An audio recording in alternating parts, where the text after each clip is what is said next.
देखते हैं इस क्वेश्चन में क्या बताया गया है।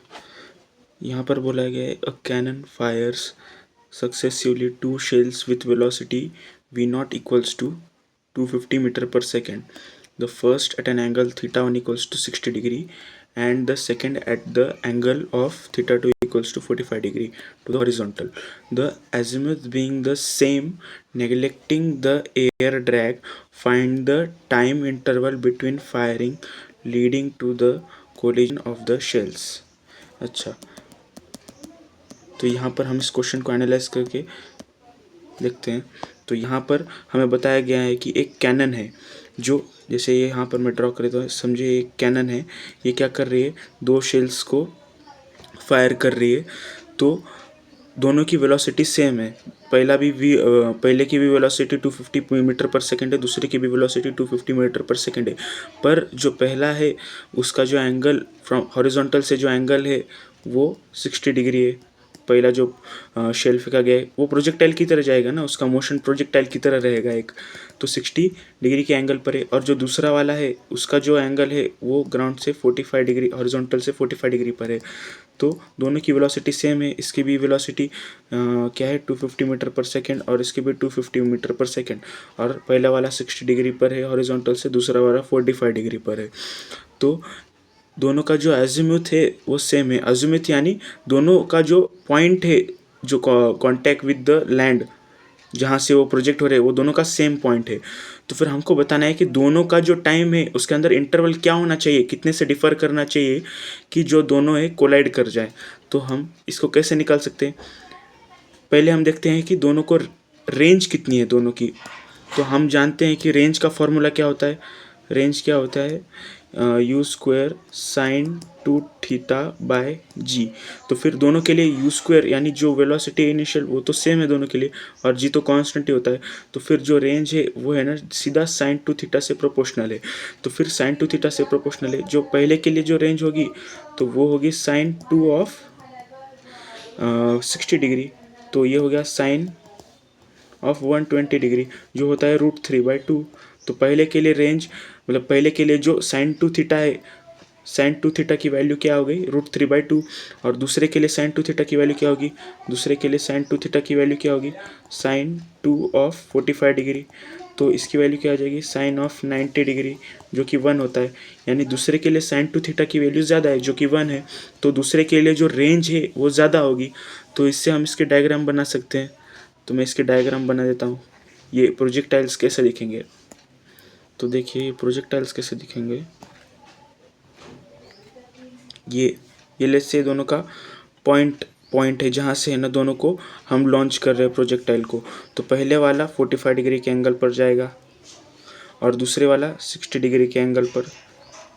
तो ये कुछ यहाँ पर ये पॉइंट में बोल देता हूँ P। तो इस P पॉइंट पर दोनों एक दूसरे से कोलाइड कर जाएंगे।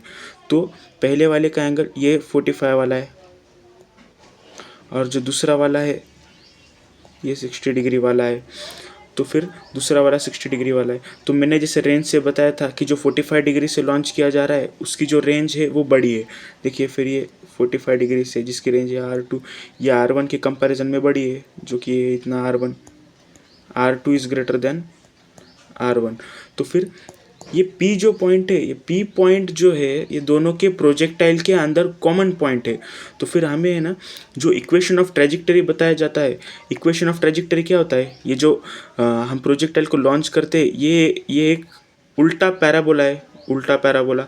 तो इसका इक्वेशन हम जानते हैं कैसा होता है।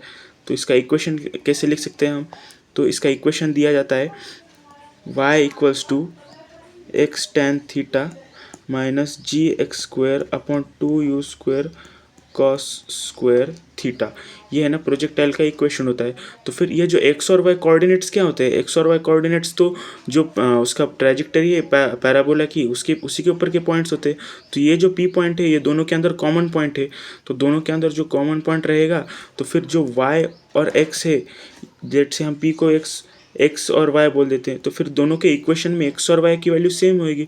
तो फिर दोनों के लिए हम है ना ये इक्वेशन ऑफ ट्रेजेक्टरी लिखते हैं और दोनों के लिए एक्स और वाई की वैल्यू सेम कर देंगे, जहाँ से हम एक्स की वैल्यू निकाल सकेंगे।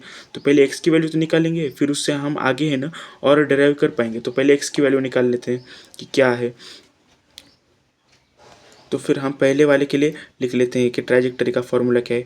तो पहले वाले के लिए थीटा क्या है, पहले वाले के लिए 60 डिग्री है, तो minus g x square upon 2 u square, u square को यू ही बोल देंगे दोनों के लिए, यू स्क्वायर, क्योंकि दोनों के लिए यू की वैल्यू सेम ही है जो कि 250 मीटर पर सेकेंड, कॉस स्क्वायर 60 डिग्री।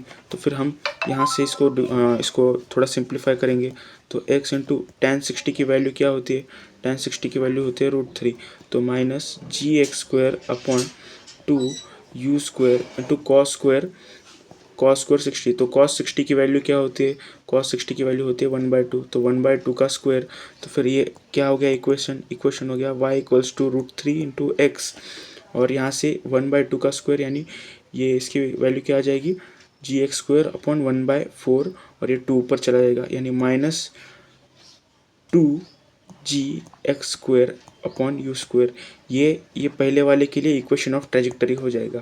तो पहले वाले के लिए इक्वेशन ऑफ ट्रेजेक्टरी का हमें मिल गया। अब हम दूसरे वाले के बनाते हैं। तो दूसरे वाले के लिए क्या होगा, y equals to x tan theta, दूसरे के लिए थीटा की वैल्यू क्या है 45 degree, minus g x square upon 2 u square, u की वैल्यू इसके लिए भी सेम है, पहले क्वेश्चन में बता दिया गया है, कॉस स्क्वायर ऑफ 45 डिग्री। तो फिर यहाँ से हम इसकी वैल्यू क्या निकाल सकेंगे, y इक्वल्स टू टेन 45 की वैल्यू क्या होती है 1, तो फिर यह आ गया x, तो minus g x square upon 2 u square into cos square 45, यानी कॉस 45 की वैल्यू 1/√2 और उसका स्क्वायर 1/2, ये 2 से 2 कैंसिल। तो फिर दूसरे वाले के लिए क्या इक्वेशन आ रहा है, दूसरे वाले के लिए इक्वेशन आ रहा है y equals to x minus g x square upon u square. तो हम जानते हैं कि दोनों के लिए y और x की वैल्यू तो सेम ही है, तो यहाँ पर हम दोनों के लिए y इक्वल कर देंगे। तो इक्वेशन 1 और 2 को y के लिए इक्वल कर देंगे। तो इक्वेशन 1 और 2 को इक्वल कर देने के बाद क्या आ जाएगा कि पहले वाले के लिए क्या था, √3x minus 2g x square upon u square.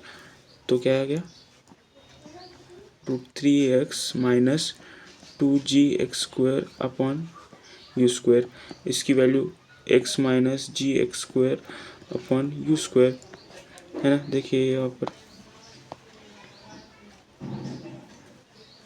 तो हम इसको थोड़ा सिंप्लीफाई कर लेते हैं।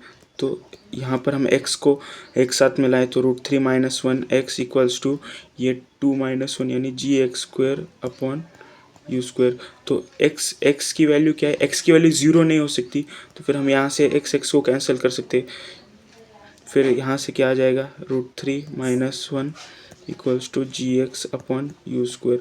तो यहाँ से x की वैल्यू क्या आ जाएगी, √3 minus 1 into u square by g, ये x की वैल्यू मिल गई हमें। तो हम क्या जानते हैं कि x डिस्प्लेसमेंट कितना होता है, हॉरिजॉन्टल में डिस्प्लेसमेंट होता है u cos theta into t. तो दोनों के लिए x की वैल्यूज तो सेम है, तो फिर दोनों के लिए हम टाइम निकाल सकते हैं। तो हमें पता है कि x equals to u cos theta into t. इसको अगर मैं समझाऊँ ये कैसे आता है, अगर किसी को समझ नहीं आया तो मैं बता देता हूँ। यहाँ से ट्रैजेक्टरी जो हम ऐसे पैराबोला में जाता है तो इसके u होता है, ये एंगल थीटा होता है।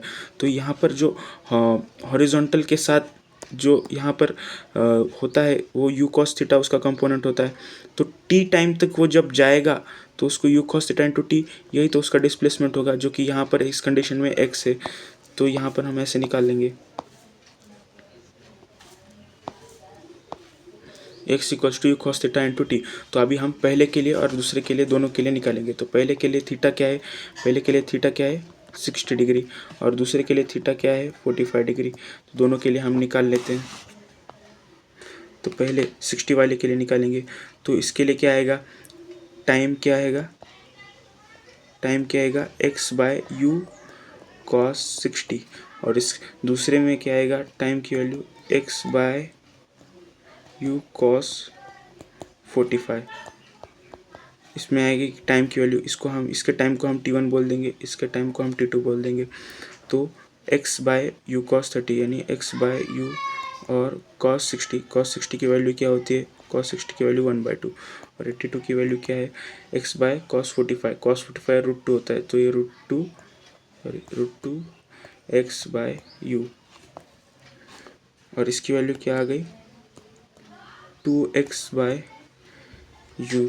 तो यहाँ से यह हमने निकाल लिया, तो x की वैल्यू पुट कर देते हैं, तो t1 की वैल्यू क्या आ जाएगी, t1 की वैल्यू थी 2x बाय यू और t2 की वैल्यू क्या थी √2x बाय यू।